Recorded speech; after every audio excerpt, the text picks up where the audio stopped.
الحمد لله نحمده ونستعينه ونستغفره ونؤمن به ونتوكل عليه ونعوذ بالله من شرور أنفسنا ومن سيئات أعمالنا من يهده الله فلا مضل له ومن يضلله فلا هادي له أشهد أن لا إله إلا الله وحده لا شريك له وأشهد أن سيدنا ونبينا ومولانا محمد وعلى آله وأصحابه وأتباعه وأهل بيته أجمعين أما بعد فقد قال الله تعالى في محكمه التنزيل أعوذ بالله من الشيطان الرجيم بسم الله الرحمن الرحيم قل هو الله أحد الله الصمد لم يلد ولم يولد ولم يكن له كفوا أحد وقال الله تعالى أيضا إنما يعمر مساجد الله من آمن بالله واليوم الآخر وأقام الصلاة وآتى الزكاة ولم يخش إلا الله فعسى أولئك أن يكونوا من المهتدين صدق الله العظيم அளவற்ற அருளாளனும் நிகரில்லா அன்புடையோனுமாகிய எல்லாம் அல்லாஹ்வுக்கு ஜல்ல சுப்ஹானஹு வ தஆலா ஒருவனுக்கு எல்லற்றும் அனைத்தும் அல்ஹம்துலில்லாஹ். ஸலாத் என்னும் கருணையும் ஸலாம் என்னும் இதேற்றமும் எம் உயிரிலும் இனிய ஹதரத் ரசூலுல்லாஹி ஸல்லல்லாஹு அலைஹி வஸல்லம் அன்னாரின் பேரில் அன்னாருடைய வாழ்க்கை வழிமுறைகளை தங்களுடைய வாழ்க்கையிலே எடுத்து நடந்த சஹாபா பெருமக்கள், தாபிஊன்கள், தபஅத் தாபிஊன்கள், கியாம நாள் வரும் வரைக்கும் வரக்கூடிய உண்மையான முஃமினான முஸ்லிமான ஆண் பெண் அனைவர்களின் பேரிலும் என்றென்றும் உண்டாவதாக. புனிதமிக்க ஜும்ஆவுடைய கடமையை நிறைவேற்றுவதற்காக வேண்டி இறை இல்லமாம் அல்லாஹின் மாளிகையில் இஅ்திகாஃபுடைய நியத்துடன் நேரகாலத்துடன் அமர்ந்திருக்கும் அல்லாஹின் நல்லடியார்களே, பேரன்புக்குரிய இஸ்லாமிய சகோதர பெரியார்களே, அல்லாஹ்வுக்கு ஜல்ல சுப்ஹானஹு வ தஆலா நம்முடைய வாழ்க்கையில் எவைகள் எல்லாம் எடுத்து நடந்து கொள்ளுமாறு ஏவிருக்கின்றானோ, கட்டளையிட்டிருக்கின்றானோ அவைகளை அவசியமாக எடுத்து நடந்து கொள்ளும்படியும், எவைகளை எல்லாம் விலக்கி ஹராமாக்கியிருக்கின்றானோ அத்தகைய அனைத்து விடயங்களை விட்டும் முற்றுமுழுதாக தகர்ந்து நடந்து கொள்ளும்படியும் முதற்கண் அடியேனாக எனக்கும் அப்பால் உங்களுக்கும் வசியத்தும் நசீஹத்தும் செய்து கொள்கிறேன். கண்ணியமிக்க மேலானவர்களே, சகோதரர்களே, பெரியவர்களே, முழு உலகத்தையும் ரப்புல் இஸ்ஸத் அல்லாஹ் ஜல்ல சுப்ஹானஹு வ தஆலா படைத்து உலகத்துள்ள அத்தனை வஸ்துக்களையும் அல்லாஹ் ஜல்ல சுப்ஹானஹு வ தஆலா படைத்து நீதமாக நேர்த்தியாக அல்லாஹ் நிர்வாகம் செய்து கொண்டிருக்கிறார். கண்ணியமிக்க மேலானவர்களே, அந்த படைப்பினங்கள்ல சிறந்த படைப்பாக மனிதர்களாக எம்மி அல்லாஹ் படைத்திருக்கிறான். மனிதர்களும் சிறந்தவர்களாக கலிமா கொடுக்கப்பட்ட முஸ்லிம்களை அல்லாஹ் சிறந்தவர்களாக படைத்திருக்கிறான். மேலானவர்களே, எப்பொழுது முஸ்லிம்களாக வாழுவோமோ, அல்லாஹ் ரசூலுடைய கட்டளைகளை கடமைகளை எங்களுடைய வாழ்க்கையை எடுத்து நடப்போமோ, அப்பொழுது உலகத்திலேயும் கண்ணியம், நிம்மதி, சந்தோஷம் அனைத்தையும் அல்லாஹ் வைத்திருப்பது போன்று மௌத்துக்கு பின்னால் உள்ள வாழ்க்கையிலும் அல்லாஹ் நிம்மதி, சந்தோஷம், கண்ணியத்தை அல்லாஹ் வைத்திருக்கிறான்.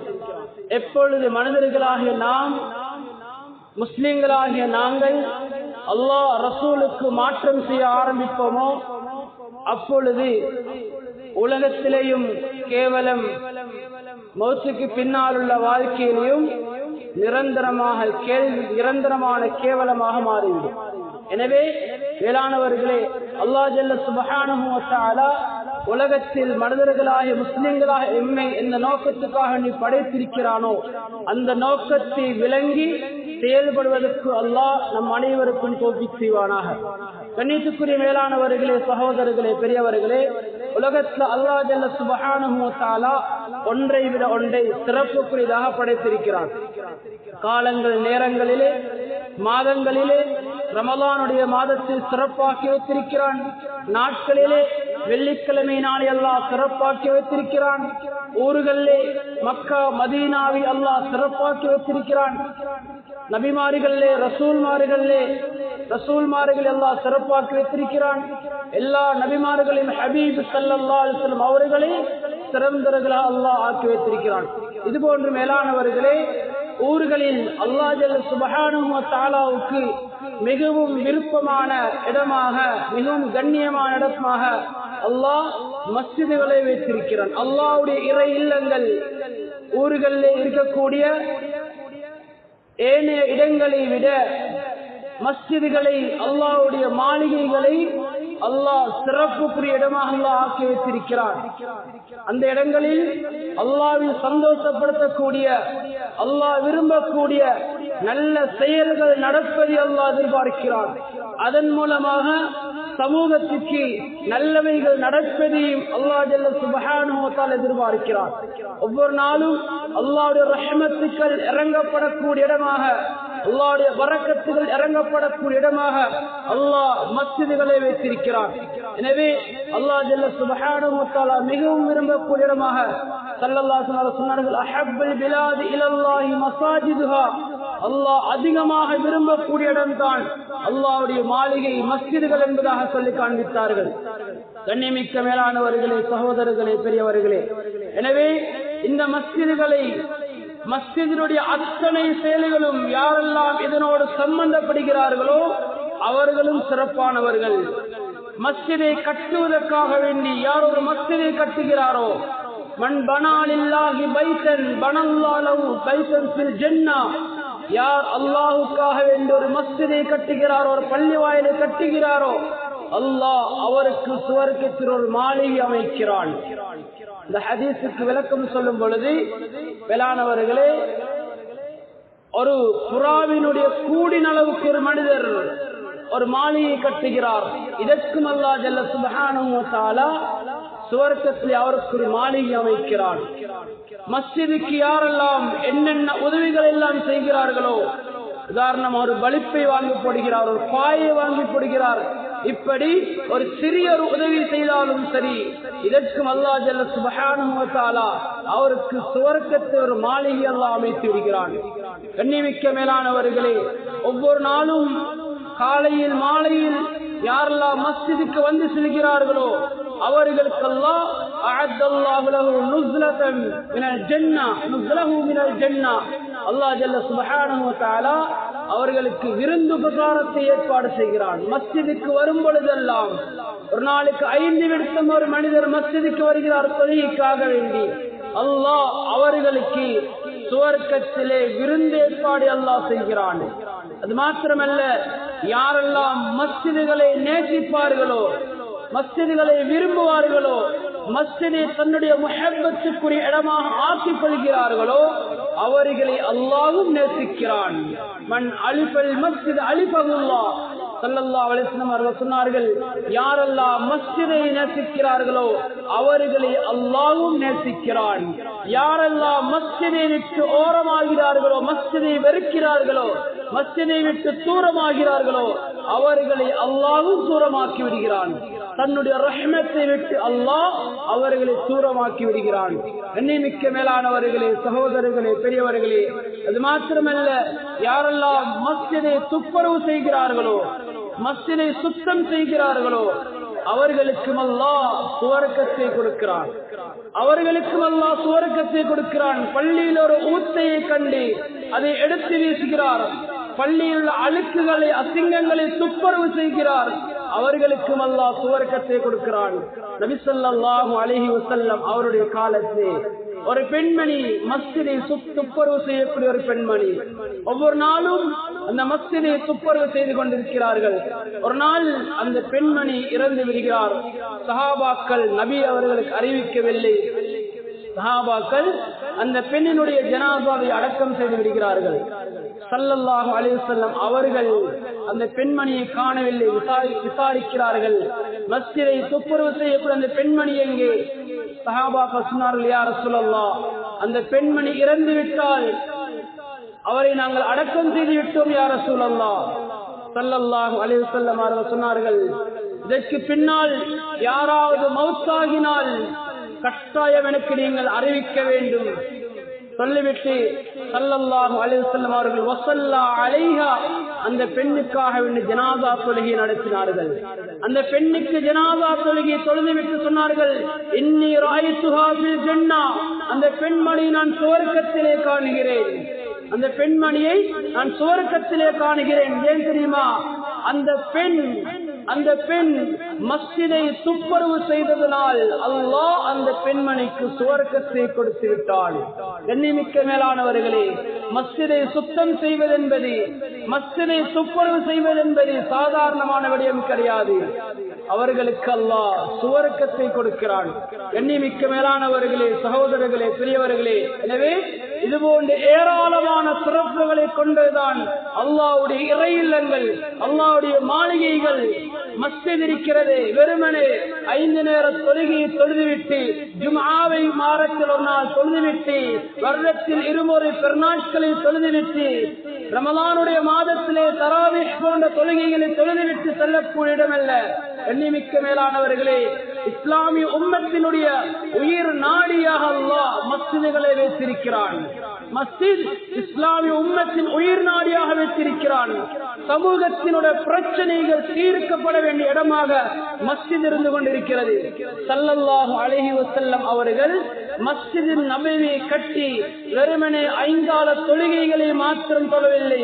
மேலானவர்களே, இஸ்லாமிய சாம்ராஜ்யம் உருவாக்கப்பட்டது மதீனா முனவ்வராவில். நபி ஸல்லல்லாஹு அலைஹி வஸல்லம் அவர்களுடைய அந்த மஸ்ஜித் நபவி வெறுமனே 5 கால தொழுகைக்காக மாத்திரம் பாவிக்கப்பட்டு ஒன்று அல்ல, ஒரு பாராளுமன்றமாக நபியர்கள் மஸ்ஜிதை பாவித்திருக்கிறார்கள், கல்வி கூடமாக பாவித்திருக்கிறார்கள்.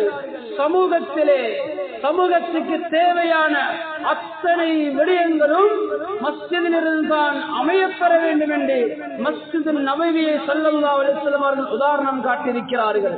கண்ணியமிக்க மேலானவர்களே, சகோதரர்களே, பெரியவர்களே, மஸ்ஜிதுகளில் இருந்துதான் சமூகத்திற்குரிய நல்ல விடயங்கள் உருவாக்கப்பட வேண்டும். குர்ஆன் மதரசாக்கள், ஹிஃபுல் மதரசாக்கள், குழந்தைகளுடைய வாலிபர்களுடைய அறிவு விடயங்கள் மஸ்ஜிதிலிருந்து பேசப்பட வேண்டும். அதற்காக முயற்சி செய்யப்பட வேண்டும். அதற்காக வேண்டி மேலானவர்களே மஸ்ஜிதுகள் முயற்சி செய்யப்பட வேண்டும். சமூகத்தினுடைய கல்விக்காக முயற்சி செய்யப்பட வேண்டும். குர்ஆனை பாதுகாப்பதற்கு மேலானவர்களே, வெறுமனே ரமலானுடைய காலம் வந்துவிட்டால் மாத்திரம் குர்ஆனை புரட்டுகிறோம். ஹிஸ்ப் ஓதுவதற்காக வேண்டியும், குர்ஆன் ஓதி தொழிற்பதற்காக வேண்டியும் ஒரு சிலர் குர்ஆனை புரட்டிவிட்டு ரமலானோடு மூடி வைத்து விட்டு செல்கிறார்கள்.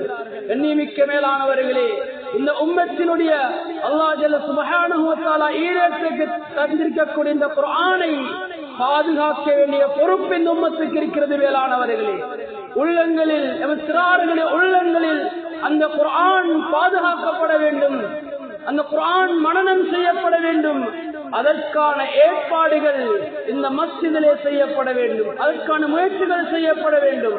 இன்று அநேகமான மதரசா பள்ளிகளில் குர்ஆனுடைய ஹிஃபதுடைய மதரசாக்கள் நடைபெற்றுக் கொண்டிருப்பதை பார்க்கிறோம்.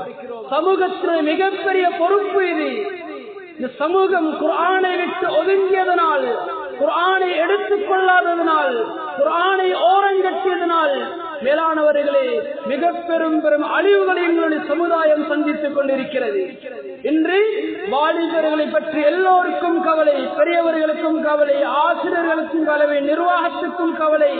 மேலானவர்களே, எல்லோருக்கும் கவலை, இந்த வாலிபர்கள் எப்படி பாதுகாப்பது? கண்ணியமிக்க மேலானவர்களே, வளர்ந்து வரும் வாலிபருடைய கையிலே குர்ஆனை கொடுத்தால், வளர்ந்து வரும் வாலிபர் உள்ளத்திலே குர்ஆனை கொடுத்து விட்டோமாக இருந்தால் நிச்சயமாக அவர்கள் இந்த மார்க்கத்தை விட்டு செல்ல மாட்டார்கள், பாவங்களில் ஈடுபட மாட்டார்கள். மார்க்கத்தை பாதுகாக்கும் மிகப்பெரிய பொறுப்பை தங்களுடைய கரங்களில் சுமந்து கொள்வார்கள். ஸல்லல்லாஹு அலைஹி வஸல்லம் அவர்கள் அந்த சஹாபாக்களை, வாலிப சஹாபாக்களை அப்படித்தான் உருவாக்கினார்கள். குர்ஆனை கொடுத்தார்கள்.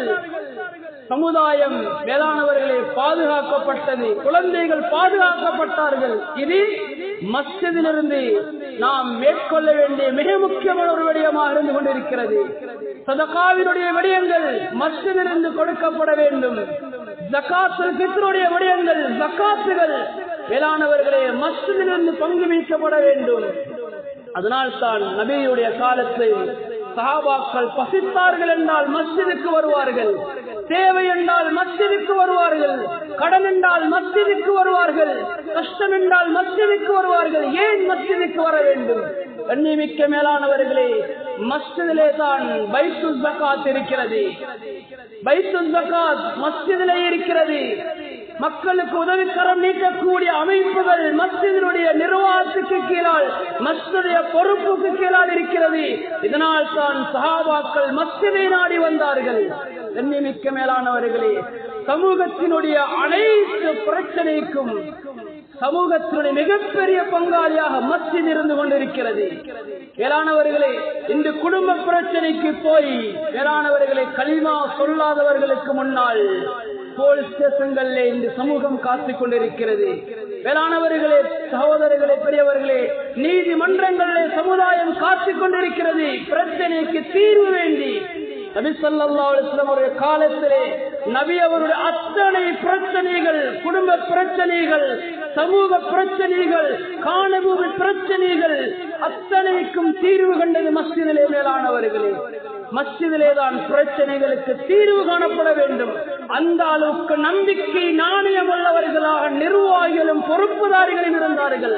ஒருவருடைய விசாரணை எடுத்து விசாரித்து விட்டு மற்ற மக்களுக்கு அம்பலப்படுத்தாமல், அதை சொல்லித் தெரியாமல் ரகசியங்களை, கண்ணியங்களை, மானங்களை, மரியாதைகளை பேணி முறையாக மார்க்கத்தின் அடிப்படையிலே முறையாக தீர்ப்பு செய்யக்கூடியவர்களாக பொறுப்புதார்கள் இருந்தார்கள். கண்ணியமிக்க மேலானவர்களே, எனவே சமூகத்திலே மிகப்பெரிய பொறுப்பு மஸ்ஜிதுகளுக்கு பிரச்சனைகள் வர வேண்டும்.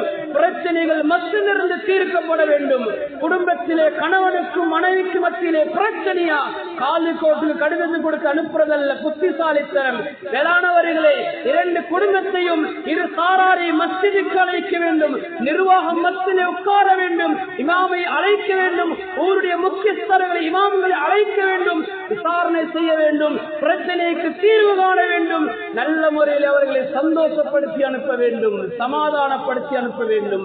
மேலானவர்களே, எங்களால் பிரச்சனைக்கு தீர்வு தர முடியாது, நீங்கள் வேற எங்காவது சென்று தீர்வு எடுத்துக் கொள்ளுங்கள் என்றால் எதற்காக வேண்டி மஸ்ஜித் இருக்கிறது? மேலானவர்களே, ஏன் மஸ்ஜிதுடைய பொறுப்புதாரிகளாக நாங்கள் ஆக வேண்டும்?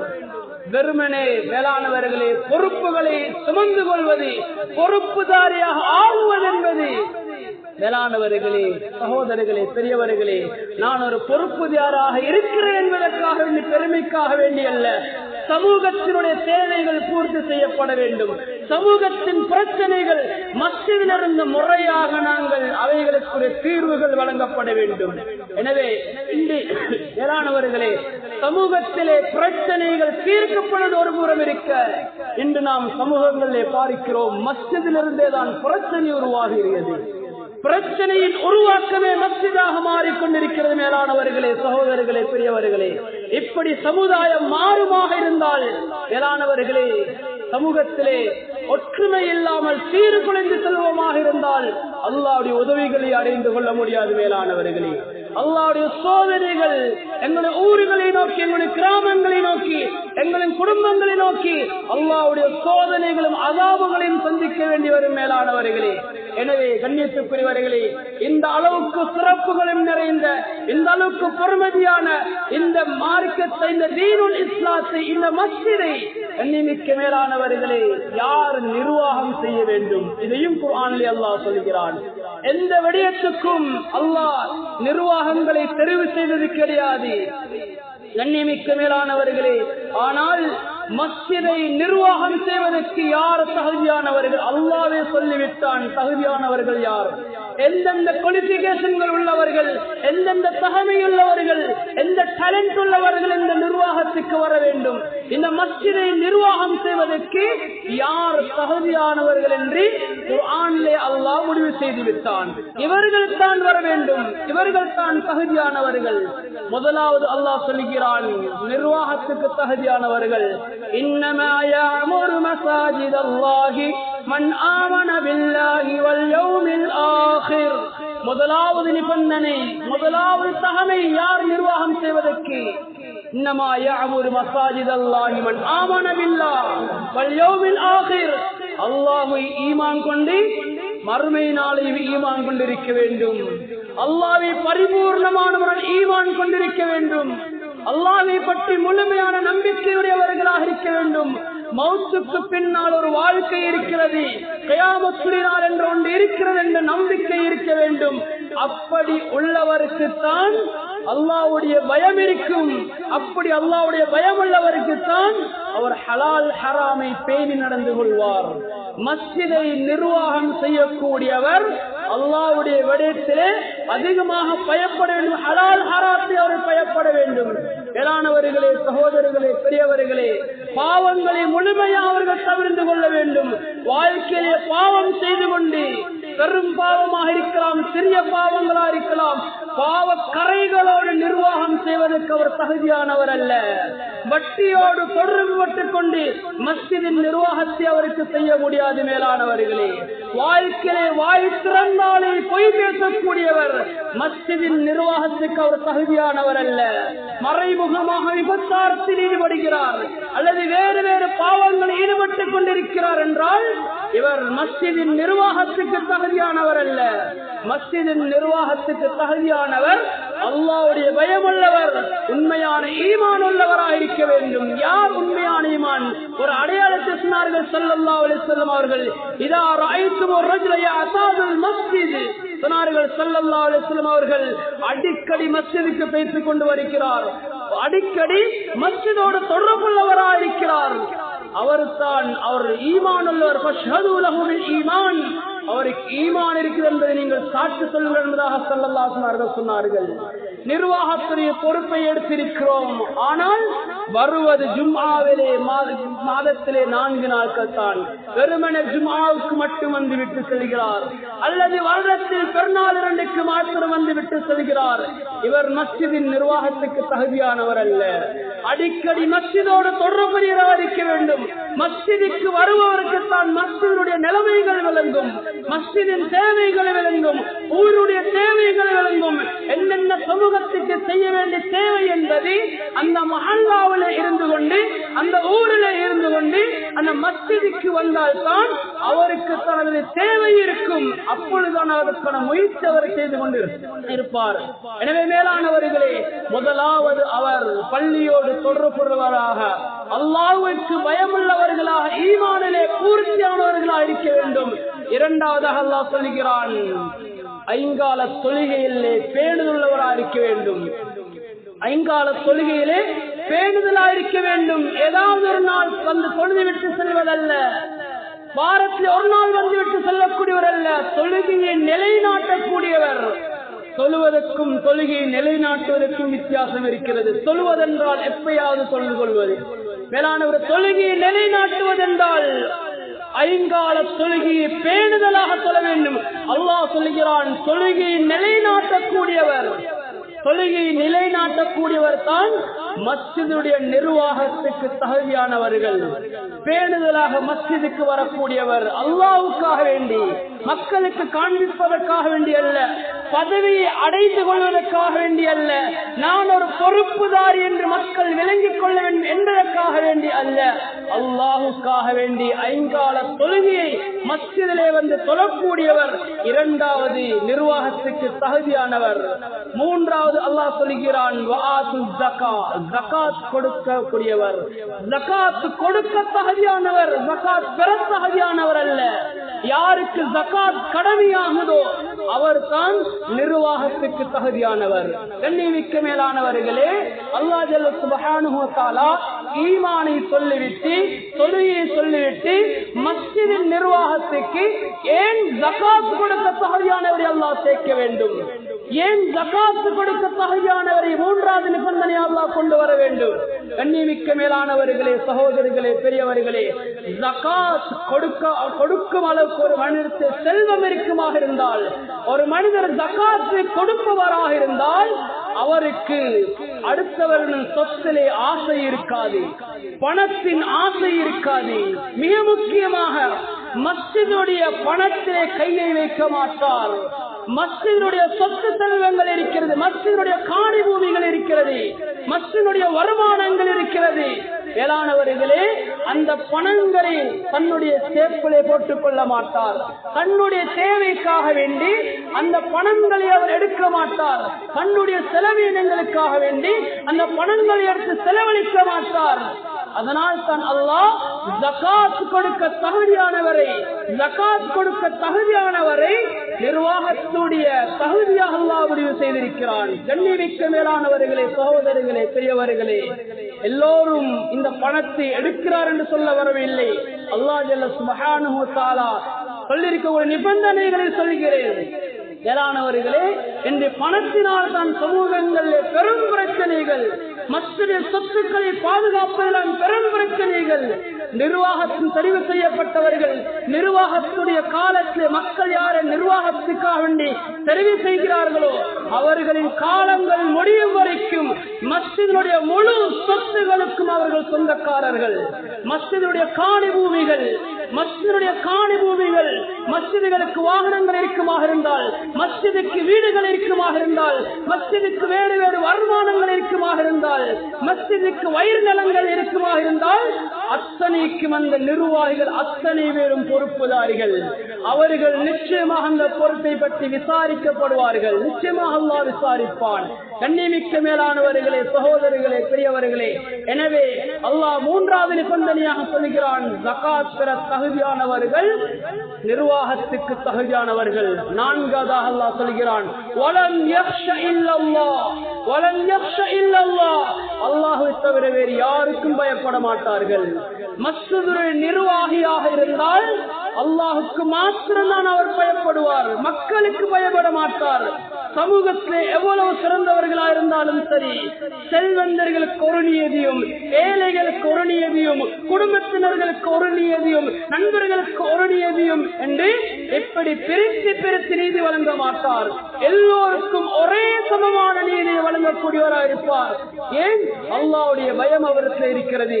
ஸல்லல்லாஹு அலைஹி வஸல்லம் அவர்கள் எந்த அளவுக்கு சமூகத்தை நீதி செலுத்தினார்கள் என்றால், சொன்னார்கள் ஸல்லல்லாஹு அலைஹி வஸல்லம் அவர்கள், களவெடுத்தால் கை வெட்டப்பட வேண்டும் என்பது மார்க்கத்தினுடைய கட்டளை, ஷரியத்தினுடைய சட்டம்.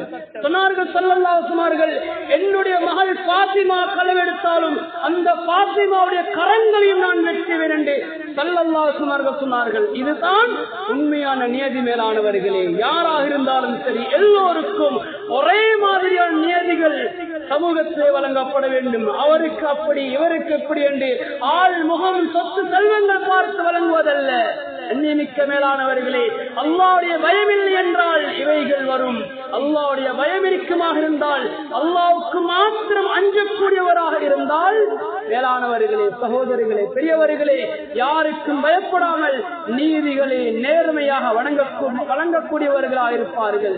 எனவே கண்ணியமிக்க மேலானவர்களே, சகோதரர்களே, பெரியவர்களே, சமூகத்திலே எங்களுக்காக வேண்டி, எங்கள் ஊர்களுக்காக வேண்டி நிர்வாகங்களை தெரிவு செய்யும் பொழுது மிக முக்கியமாக இந்த 4 நிபந்தனைகள் உள்ளவர்களே பாருங்கள்.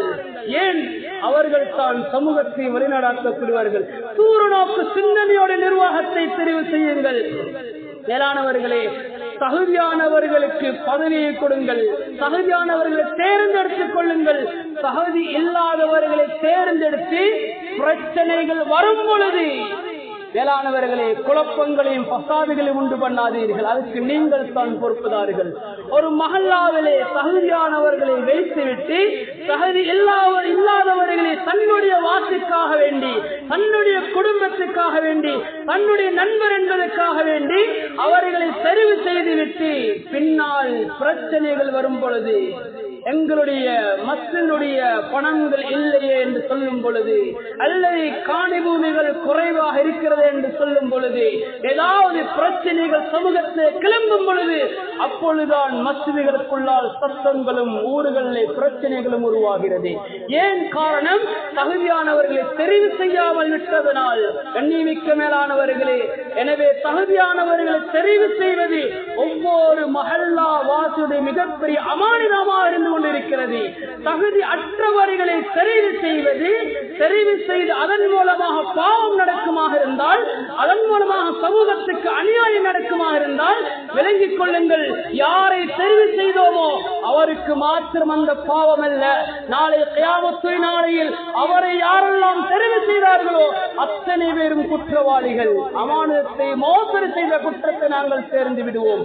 எல்லோரும் அவைகளிலே பாவத்தாளியாக நேரிடும். கண்ணிமிக்க மேலானவர்களே, இன்னும் ஒரு விடயம் தான், நிர்வாகம் தெரிவு செய்யப்படும் பொழுது சிலர்கள் மஸ்ஜிதுக்கே வரமாட்டார்கள், வேற ஏதாவது மஸ்ஜிதுக்கு போய் விடுவார்கள்.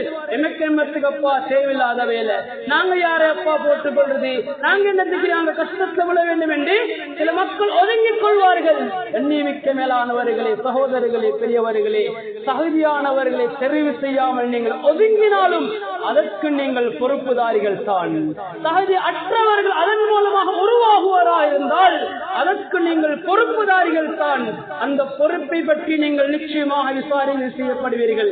எப்படி நிர்வாகத்துக்கு நிர்வாக பொறுப்பை பற்றி விசாரணை செய்யப்படுமோ, இதே போன்று தகுதியானவர்களை தெரிவு செய்தாலும் தகுதியானவர்களை தெரிவு செய்யாவிட்டாலும் இதற்காக வேண்டியும் நிச்சயமாக விசாரணை செய்யப்படுவோம். எனவே கண்ணிமிக்க மேலானவர்களே, பொறுப்பு என்று வரும் பொழுது நிர்வாகத்துக்கும் பொறுப்பு இருக்கிறது, நிர்வாகத்தை தெரிவு செய்வதும் பொறுப்பு இருக்கிறது. எப்பொழுது இந்த பொறுப்புகள், இந்த அமானிதங்கள் மோசடி செய்யப்படுமோ, ஸல்லல்லாஹு அலைஹி வஸல்லம் அவர்கள் சொன்னார்கள், இதா துய்யத்தில் அமானா ஃபன்ததிரு ஸாஆ, அமானிதங்களுக்கு மோசடி நடக்கும் பொழுது கியாமத்துடைய நாளை எதிர்பாருங்கள் என்பதாக சொன்னார்கள் ஸல்லல்லாஹு அலைஹி வஸல்லம் அவர்கள். கியாமத்துடைய நாள் நெருங்கும் பொழுது அமானிதங்கள் எல்லாம் மோசடி செய்யப்படும். அமானிதத்தை பாதுகாக்கக்கூடியவர், நம்பிக்கையான ஒரு மனிதர் தேடுவது சமூகத்தை கஷ்டமாக இருக்கும். வெளிரங்கத்திலே நம்பிக்கையாளர்கள் போன்று இருப்பார்கள், ஆனால் மேலானவர்கள் உள்ரங்கத்திலே யாரையும் நம்ப முடியாத ஒரு நிலைமை வந்துவிடும். மேலான கண்ணியமிக்க சகோதரர்களே, பெரியவர்களே, சஹாபாக்கள் கேட்டார்கள், யா ரசூலல்லாஹ் கைஃப இதாஅத்துஹா, எப்படி அமானிதங்கள் மோசடி செய்யப்படும் யா ரசூலல்லாஹ்? சொன்னார்கள், இதா உஸ்ஸிதல் அம்ரு இலா கைரி அஹ்லிஹி, தகுதி அற்றவருக்கு தலைமைத்துவம் கொடுக்கப்படுமாக இருந்தால், தகுதி இல்லாதவருக்கு பொறுப்புகள் சுமத்தாட்டப்படுமாக இருந்தால், இதுதான் அமானிதத்தின் மோசடி என்பதாக சொல்லிவிட்டு சொன்னார்கள். அப்படி நிலைமைகள் உருவாகுமாக இருந்தால் கியாமத்துடைய நாளை எதிர்பார்த்துக் கொள்ளுங்கள் என்பதாக ஸல்லல்லாஹு அலைஹி வஸல்லம் அவர்கள் சொல்லி காண்பித்தார்கள். எனவே அன்புக்குரியவர்களே, மேலான சகோதரர்களே, பெரியவர்களே, அதாவது மஸ்ஜிதின் நிர்வாகத்துக்கு யாரும் ஆசைப்பட வேண்டாம். நான் இந்த தகுதிக்கு, இந்த பொறுப்புக்கு, இந்த தலைமைத்துவத்துக்கு வர வேண்டும் என்று யாரும் ஆசைப்பட வேண்டாம், ஆசைப்படவும் கூடாது. ஆசைப்பட்டாலும் ஸல்லல்லாஹு அலைஹி வஸல்லம் சொன்னார்கள், ஆசைப்படக்கூடியவருக்கு, கேட்கக்கூடியவர்களுக்கு நீங்கள் பொறுப்புகளை ஒப்படைக்காதீர்கள். கேட்பவர்களுக்கு, பதவி ஆசையுள்ளவர்களுக்கு நீங்கள் பதவிகளை கொடுக்காதீர்கள். யாரெல்லாம் பதவி செய்ய முடியாது என்று ஓடுகிறார்களோ அவர்களை அழைத்து நீங்கள் இந்த பொறுப்புகளை கொடுங்கள். அப்பொழுது அவர்கள் அந்த பொறுப்புகளிற்கு செய்வார்கள். அல்லாஹுக்கு பயந்தவர்கள் செய்வார்கள். கண்ணியமிக்க மேலானவர்களே, ஆனால் தகுதியான ஒருவர் தகுதியாக இருந்தும் அவர் ஓடுகிறார் என்றால் அவரை நாங்கள் பொறுப்பை ஒப்படைக்க வேண்டும். மேலானவர்களே, தகுதி இல்லாதவர்கள் ஒரு நிர்வாகத்தை நிர்வாகம் செய்து கொண்டிருக்கிறார்கள் என்றால் சமூகத்திலே பாவங்களும் தவறுகளும் நடைபெற்றுக் கொண்டிருக்கிறது, நிர்வாகம் அவைகளை கண்டுகொள்ளாமல் இருக்கிறது, சமூகம் சீரழிந்து கொண்டிருக்கிறது, யாரும் எதையும் பார்ப்பது கேட்பதில்லை என்றால் சமூகத்திலே தகுதியானவர்கள் இருக்கின்றீர்கள் என்றால், மேலானவர்களே, ஹஜ்ரத் யூசுப் அலைஹிஸ்ஸலாத்து வஸ்ஸலாம் நிர்வாகத்தின் ஆட்சியின் பொறுப்பை, நாட்டின் ஆட்சியின் பொறுப்பை கேட்டு நீதமாக நடத்தியது போன்று சமூகத்திலே தகுதியானவர்கள் இருப்பார்கள் என்றால், முடியுமாக இருந்தால், அல்லாஹ்வுக்கு பயந்து செய்ய முடியுமாக இருந்தால் அவைகளை பொறுப்பெடுத்து செய்யுங்கள். தகுதியானவர்கள் ஒதுங்கி விடாதீர்கள். முடியுமானவர்கள் ஒதுங்கி விடாதீர்கள். செய்வதை எல்லாம் செய்து கொள்ளட்டும், எனக்கு என்ன பிரச்சனை என்று ஒதுங்கிவிட்டால் வேளாணவர்களே, நாளை நம்முடைய சமூகம் தான் அதிலே பாதிக்கப்படுகிறார்கள். நம்முடைய எதிர்கால சந்ததியர்கள் தான் பாதிக்கப்படுகிறார்கள். எனவே கண்ணிமிக்க மேலானவர்களே, சகோதரர்களே, பெரியவர்களே, மஸ்ஜிதுடைய நிர்வாகம் கலைக்கப்பட்டு எதிர்வரக்கூடிய அடுத்த மாதம் அளவிலே நிர்வாக தெரிவுகள் நடைபெற இருக்கிறது. கண்ணியத்துக்குரிய மேலான சகோதரர்களே, பெரியவர்களே, இன்னும் ஒரு புறம் நாட்டினுடைய அரசாங்கத்தின் பாராளுமன்ற உறுப்பினர்களை தெரிவு செய்ய வேண்டிய பொறுப்பிலேயும் இருந்து கொண்டிருக்கிறோம். இரண்டும் மிகப்பெரிய அமானிதங்கள், இரண்டும் விளங்கிக் கொள்ளுங்கள். சாட்சி சொல்வது, இவர் நல்லவர், இவர் நேர்மையானவர், இவர் நீதமானவர், இவர் உண்மையானவர், இவர் இஸ்லாம் சமூகத்துக்கு முஸ்லீம் சமூகத்துக்கு குரல் கொடுக்கக்கூடியவர், இவர் முஸ்லீம்களின் உரிமையை பாதுகாக்கக்கூடியவர், இவர் தனியார் சட்டத்தை அதற்காக வேண்டி பேசக்கூடியவர், அதற்காக வேண்டி போராடக்கூடியவர் என்று யாரெல்லாம் சமூகத்தை உங்களுக்கு நல்லவர்களாக தெரிவு செய்யப்படுகிறார்களோ, நல்லவர்களாக விளங்குகிறார்களோ அவர்களை நீங்கள் தெரிவு செய்து கொள்ளுங்கள். அவர் எந்த கட்சியிலே இருந்தாலும் சரி, இந்த கட்சி எந்த கட்சி என்று யாரையும் குறிப்பிட்டு சொல்லவில்லை. சமூகத்திலே சிறுபான்மையாக வாழக்கூடிய நாங்கள் எங்களுடைய பிரச்சனைக்கு யாரெல்லாம் பேசுவார்களோ அவர்களை தேர்ந்தெடுத்துக் கொள்ளுங்கள். அவர்களை நல்லவர்களாக இனம் காணுங்கள். அவர்களை அந்த பாராளுமன்றத்துக்கு அனுப்புங்கள்.